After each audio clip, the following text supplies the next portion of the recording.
This MAN TGS truck with a roll-off tipper comes in a standard Conrad branded box. And so it's no surprise when we open it up that there's cardboard backed foam which protects the model.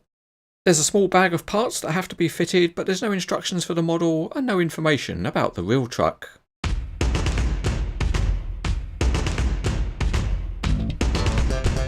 As usual for a Conrad truck, the first thing we have to do is to separate the mirrors and aerials from the plastic sprues. If you're an expert, you can use a sharp modelling knife to separate the pieces, or if you're an ignorant thug, you can just pull them apart. Once the parts are separated, you can get on and start fitting them.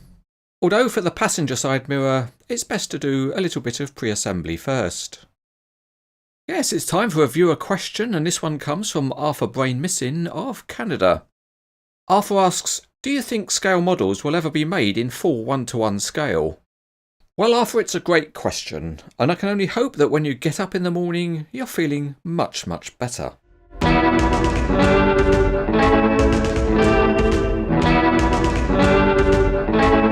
As usual, we'll start with an ant's eye view, and the chassis is reasonably detailed with a fair amount of plastic.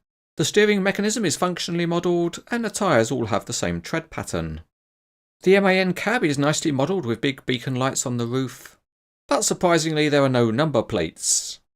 The truck is in the colours of the German company Steinleitner, and some of the graphic writing on the cab is absolutely tiny. At the back there's a towing hitch and the lights are painted, and the Mylar tipper body has got a good heavy structure.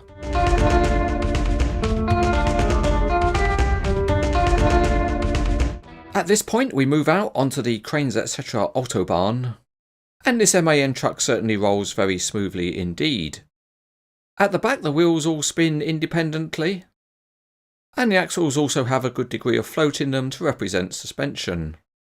At the front the steering mechanism is not a looker, but it certainly performs very well.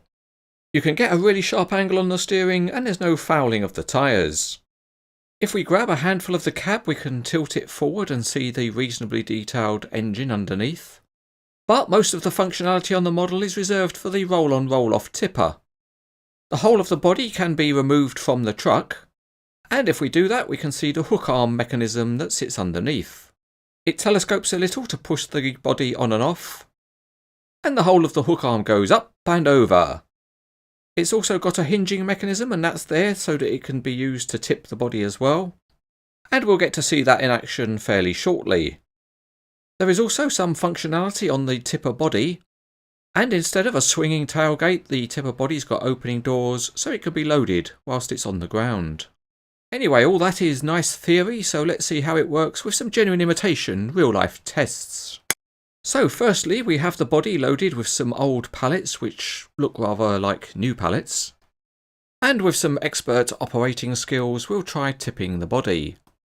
The main rams have got a nice stiffness and they're quite precise, so the body goes up realistically slowly before the pallets stampede to get out. A few at the top are stuck, but that's nothing that a giant finger won't put right. With all the pallets out we can pull the truck forward, set the body down, and then finally we can close the doors. With all that achieved it's a good job, and then we can drive off over the edge of the table. For the next test we have a special film that shows how the tipper body gets loaded onto the truck.